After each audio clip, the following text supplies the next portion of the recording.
Hi friends, welcome to TR kitchen. ఈరోజు మన ఛానల్లో ఎంతో రుచికరమైన అరిసెల్ని చేస్తున్నాను. ఈ అరిసెలు చేయడం రాని వారికి ఈ వీడియో చూస్తే చాలా సులభంగా తక్కువ టైంలో సింపుల్గా ఈజీగా చేసుకుంటారు. మరి ఎలా చేయాలో ఇప్పుడు చూద్దాం. ఈ వీడియో చూసే ముందు మన ఛానల్ని ఫస్ట్ టైం చూస్తున్న వారైతే సబ్స్క్రైబ్ చేసి గంట సింబల్ ఆన్లో పెట్టుకోండి. అలాగే లైక్ చేసి షేర్ చేయండి. ఈ వీడియో చివరి వరకు చూడండి, ఎక్కడ స్కిప్ చేయకుండా.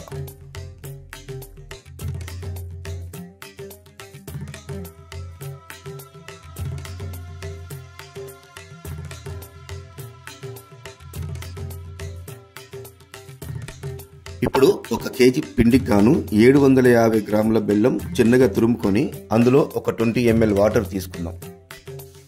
లైట్గా ముదురుపాకం వచ్చేంత వరకు 2 నుంచి 3 నిమిషాలు మీడియం ఫ్లేమ్లో ఉంచుకుందాం.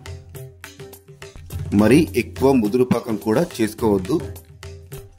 ఇలా లైట్గా ముదురుపాకం వచ్చాక ఇప్పుడు దీనిలోకి ఒక 1/2 స్పూన్ యాలకుల పొడి తీసుకొని మొత్తం ఒకసారి కలుపుకొని స్టవ్ ఆఫ్ చేసుకుందాం.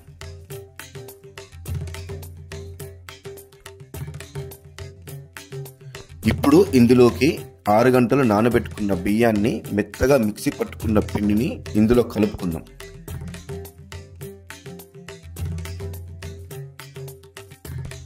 పిండి బెల్లం మొత్తం కలిసేలాగా ఉండలు రాకుండా మొత్తం నీట్గా ఒకసారి ఇలా కలుపుకుందాం.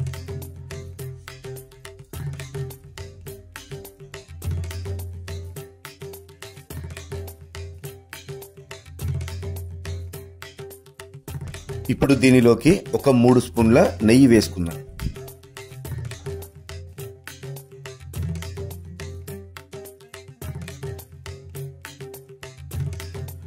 చూస్తున్నారు కదా, పాకం పట్టుకున్న పిండి ఈ స్టైల్లోకి రావాలి.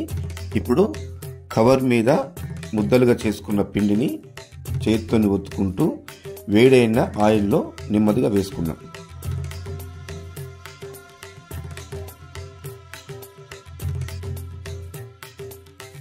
హై ఫ్లేమ్లో కాకుండా లో ఫ్లేమ్లో కాల్చుకోండి, మొత్తం మంచిగా కాలుతుంది. ఇలా తిప్పేసుకున్నాక చూసారు కదా, అరిసె మొత్తం కాలిపోయింది. ఇప్పుడు దీన్ని తీసుకొని వేరొక దానితో ప్రెస్ చేసుకోండి. ఆయిల్ మొత్తం పోయేంత వరకు ప్రెస్ చేసుకోండి. సో ఫ్రెండ్స్, ఇది అరిసెలు చేసే విధానం. చాలా సింపుల్గా మీరు కూడా ఒకసారి ట్రై చేయండి. ఈ వీడియో నచ్చితే లైక్ చేసి షేర్ చేయండి. సబ్స్క్రైబ్ చేసుకోవడం మాత్రం మర్చిపోకండి.